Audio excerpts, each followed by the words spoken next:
नमस्कार, स्वागत है आपका एमपी तक पर। मैं हूं रविशपाल सिंह।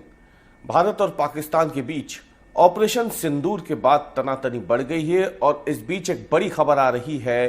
अमेरिकी दूतावास ने अपने दूतावास के सभी कर्मचारियों और अधिकारियों के लिए एक एडवाइजरी जारी की है और एडवाइजरी जारी करते हुए अमेरिकी दूतावास ने कहा है कि दूतावास के सभी अधिकारी और कर्मचारी लाहौर में अगर रह रहे हैं तो वो अपने अपने घरों में ही रहे या जिस जगह पर भी है वो वहीं रहे या दूतावास में वो सुरक्षित वापस आ जाए,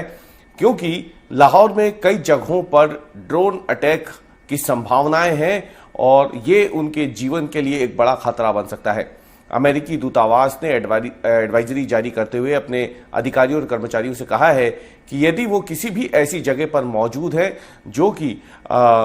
ड्रोन अटैक के दायरे में आ रही हो या फिर किसी अन्य संभावित खतरे के दायरे में आ रही हो, तो ये सभी अधिकारी और कर्मचारी वहां से सुरक्षित निकल के सुरक्षित जगहों तक पहुंच जाएं, दूतावास पहुंच जाएं या फिर जहां पे उनका घर है, जहां उन्होंने अपने रहने का प्रबंध किया हो वो वहां पहुंच सकते हैं, लेकिन खुले में वो ना रहें। ये अमेरिकी दूतावास ने साफ हिदायत अपने अधिकारियों और कर्मचारियों को दी है। दरअसल कई शहरों से पाकिस्तान के ड्रोन अटैक की खबरें आ रही हैं। हालांकि अब तक ये साफ नहीं हुआ है कि ये हमले भारत की तरफ से किए गए हैं या फिर पाकिस्तान में जिस तरीके के हालात बने हुए हैं ये वहीं के अपने उपजे हुए हालात हों। लेकिन इस बीच में अमेरिका ने अपने अधिकारियों और कर्मचारियों के लिए ये एडवाइजरी ठीक उस एडवाइजरी की एक दिन बाद जारी की है, जिसमें अमेरिका ने अपने सभी नागरिकों से जो पूरे दुनिया में रहते हैं उन सभी नागरिकों से ये अपील की थी कि वो भारत और पाकिस्तान के बीच जो तनातनी बढ़ रही है ऐसे में वो पाकिस्तान जाने से बचे और भारत के उन हिस्सों में जाने से बचे जो कि युद्ध के दायरे में आते हुए दिख रहे हैं।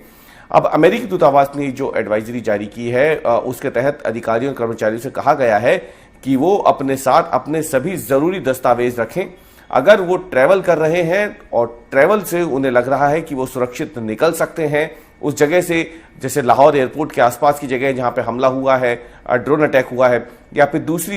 इलाके हैं लाहौर शहर के, अगर वो वहां है तो वहां से सुरक्षित दूतावास की तरफ रवाना हो।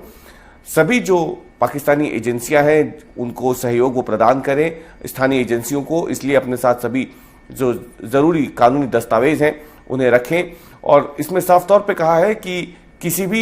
हमले की सूरत में वो अगर लगता है कि वहां से बहुत ज्यादा दूर नहीं जा सकते हैं तो नजदीकी कहीं शरण ले, लेकिन सुरक्षित स्थान पर वो शरण ले। आपको बता दें कि भारत ने पहलगाम हमले का बदला लेते हुए ऑपरेशन सिंदूर लॉन्च किया था, जिसमें बीती रात करीब 1:30 बजे के आसपास भारत ने पाकिस्तान में स्थित 9 आतंकवादी कैंपों को नष्ट कर दिया था। इसके बाद से ही भारत और पाकिस्तान के बीच युद्ध जैसे हालात बन गए हैं और पाकिस्तान की तरफ से भी जवाबी गोलीबारी में भारत के कई जो आम नागरिक हैं